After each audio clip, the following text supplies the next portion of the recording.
Selagi engkau senang dan mewah, ingatlah Tuhanmu senantiasa, agar Tuhan juga tidak lengah mengingatmu di kala susah.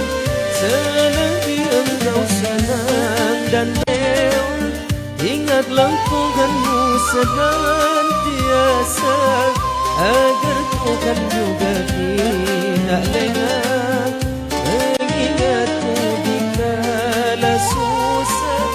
Sadarlah engkau wahai insan, harta benda bukanlah seperti hadiah berupa bingkisan yang akan dibawa mati.